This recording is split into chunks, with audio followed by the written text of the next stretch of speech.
Guys, हर हर महादेव। देखो, रुद्राक्ष का ना शास्त्रों में बहुत ही महत्व बताया गया है। कहा जाता है रुद्राक्ष शिव जी को बहुत ही प्रिय है और जो इसको धारण करता है ना, उन्हें शिव जी की कृपा अवश्य मिलती है।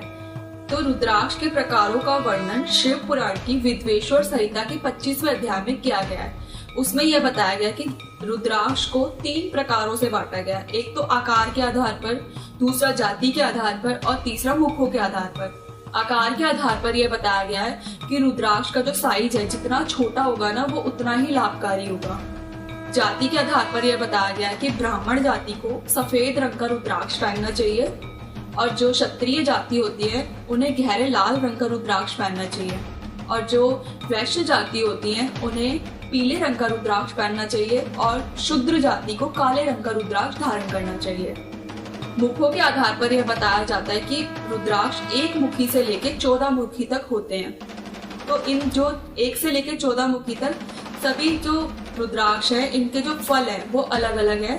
तो उनको मैं एक्सप्लेन करती हूँ। जैसे 1 मुखी जो रुद्राक्ष है वह भगवान शिव जी का ही प्रतीक माना जाता है। कहा जाता है कि इसको जो धारण करता है ना, उसको धन की कमी नहीं होती है। 2 मुखी रुद्राक्ष भगवान देव देवेश्वर का प्रतीक माना जाता है। कहा जाता है कि इसको जो धारण करता है ना, तो वो अपनी सभी बाधाओं से मुक्त हो जाता है। 3 मुखी जो रुद्राक्ष है वह देवता त्र्यंबकेश्वर का प्रतीक माना जाता है। इसको धारण करने से मनुष्य को विद्या की प्राप्ति होती है।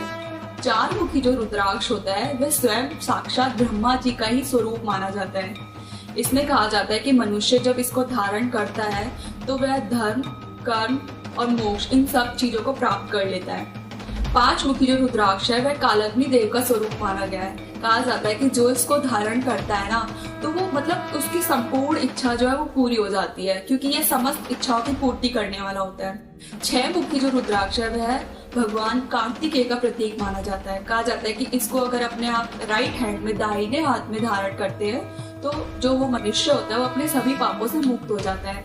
7 मुखी जो रुद्राक्ष है वह अनंग देवता का स्वरूप माना जाता है। इसमें ये कहा जाता है कि जो ये रुद्राक्ष भी है ना, अनंग देवता, तो इस रुद्राक्ष का जो नाम है ये अनंग नाम से ही प्रसिद्ध है, 7 मुखी रुद्राक्ष।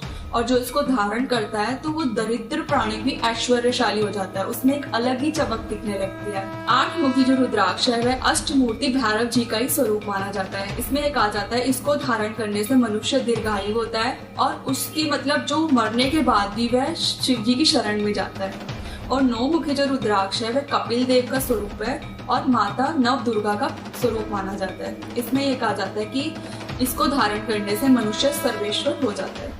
10 मुखी जो रुद्राक्ष है वह साक्षात विष्णु जी का ही स्वरूप माना जाता है। इसमें यह कहा जाता है कि जो इसको धारण करता है ना, उसकी जो भी कामना होती है ना, वो उसकी पूर्ति हो जाती है। 11 मुखी जो रुद्राक्ष है वह रुद्रदेव का स्वरूप माना जाता है। इसमें यह कहा जाता है कि इसको धारण करने से मनुष्य मतलब हर जगह पर सक्सेस पाता है, मतलब उसको कहीं भी हार नहीं होती है उसकी।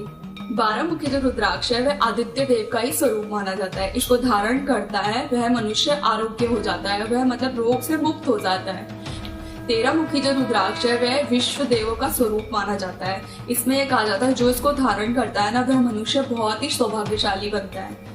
और 14 मुखी जो रुद्राक्ष है वह भगवान शिव जी का ही स्वरूप माना जाता है। इसमें यह बताया गया है कि जो इसको धारण करता है वह मनुष्य अपने सभी पापों से मुक्त हो जाता है और मोक्ष की प्राप्ति करता है। तो ये थे रुद्राक्षों के प्रकार, आकार के आधार पर, जाति के आधार पर और मुखों के आधार पर।